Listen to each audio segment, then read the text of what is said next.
শোনো শোনো এই রাজকুমারী, বলবো কিছু কথা। দুশ্চিন্তা ঘন মনে আজ, কিছু প্রশ্ন আছে জমা।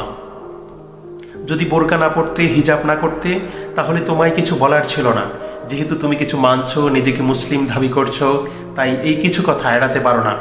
আচ্ছা, বোরকা কি শুধুই পেশন, না মানে যেভাবে শতরঙ্গী শতবাজ কুচকানো ফুলে যে সাজো, রাস্তাঘাটে উদম তালে নির্লজ্জভাবে যে হাঁটো? এই আবার বলো না কিন্তু আমি সাজের বিরোধী। না না না, সুন্দর কে না ভালোবাসে বলো?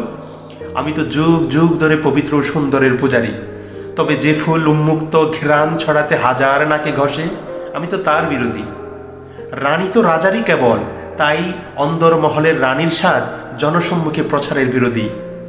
তুমি তো নারী সম্মানিত পবিত্র ততক্ষণ যতক্ষণ খোদার বিধান মেনে নিজেকে ঢাকো। এই ঢেকে রাখা শুধু বোরকাতে নয়, অন্তর জুড়ে খোদাবিতীয় প্রেমে দেহমন পবিত্র রাখো।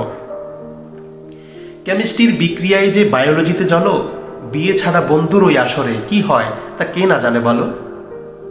সত্যি করে বলো তো, কেন এমন সেজেগুজে বাহির হও? সকল বন্ধুর আড্ডায় কেন দুষ্ট মিষ্ট গল্প জুড়ে দাও?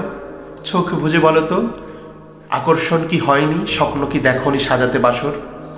আল্লাহ তো জানেন, তাই তো করেছেন নিষেধ বানাতে এমন আসর।